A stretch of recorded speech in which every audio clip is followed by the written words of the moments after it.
Sudah pasti surah Al-Quran ini antara rahmat. Kita dah sebut banyak kali berkaitan tentang siapa-siapa yang baca Al-Quran dia akan dapat 4 rahmat.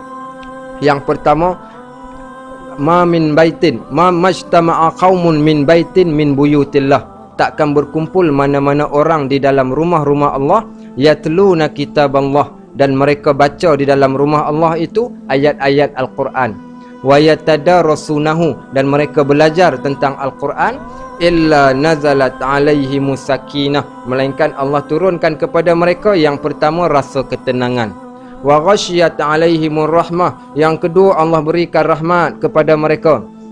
Kemudian yang ketiga, wa haffat alaihimul malaikah, para malaikatnya pula mendoakan dan beristighfar untuk mereka. Dan yang keempat, wa zakara man indah, Allah sebut nama mereka di sisi Allah Subhanahu wa taala. Masya-Allah bagi orang yang baca Al-Quran.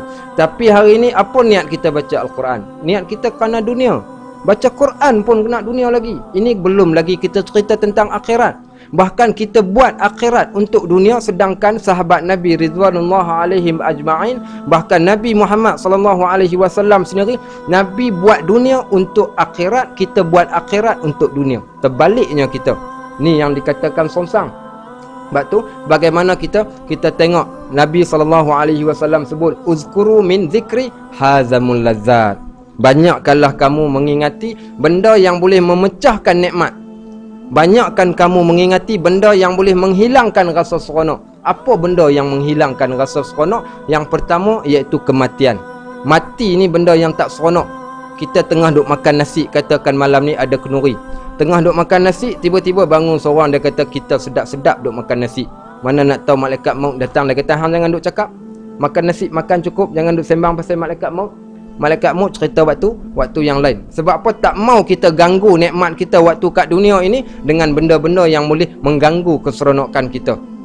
Sebab tu kita tengok bagaimana sahabat Nabi ridwanullah alaihim ajma'in, wa iza unzilat fihim suratun, bila turun ke atas mereka mana-mana ayat Al-Quran. Allah turunkan Al-Quran pada ketika mereka berada dengan Nabi SAW. Apa berlaku pada sahabat-sahabat Nabi ridwanullah alaihim ajma'in? Tara a'yunahum tafidhu minad dam'i mimma arafu minal haq. Kamu akan dapati mata mereka akan mengalirkan air mata. Kenapa mereka menangis? Kenapa mereka mengalirkan air mata? Kerana mimma arafu minal haq, kerana mereka mengetahui tentang kebenaran apa yang Allah bawa, yang ada kat dalam Al-Quran. Hari ini kita baca Quran. Tuan-tuan, kita bukan tak baca Quran, kita baca. Tapi kita baca Al-Quran sebagaimana yang Nabi SAW sebut satu hari kepada para sahabat. Kata Nabi, akan datang di akhir zaman kelak umat-umat yang akan datang, mereka buat ibadat banyak lagi daripada kamu. Banyak lagi daripada sahabat.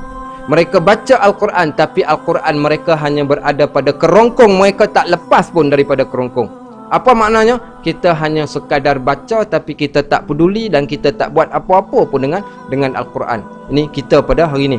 Kemudian hadis yang lain menceritakan satu ayat Al-Quran, Allah SWT menggambarkan salah satu munajat Nabi. Nabi mengadu kepada Allah SWT. Apa kata Allah menceritakan tentang cerita Nabi ni? Wa qala ar-rasul, kata Allah SWT dalam Al-Quran, telah berkata Rasul kami Muhammad sallallahu alaihi wasallam. Wa qala ar-rasul ya Rabb, telah berkata Rasul, wahai Tuhan, inna qaumi taqazu hadzal qur'ana mahjura. Kaum kerabat aku, kaum aku, umat aku, orang-orang sahabat handai aku ni, mereka menjadikan Al-Quran sebagai benda yang jauh daripada mereka. Mereka tak ikut pun Al-Quran, bahkan mereka menjadikan diri mereka halangan pula kepada Al-Quran. Ini yang berlaku. Al-Quran fi wadin wa nahnu fi wadin aqar.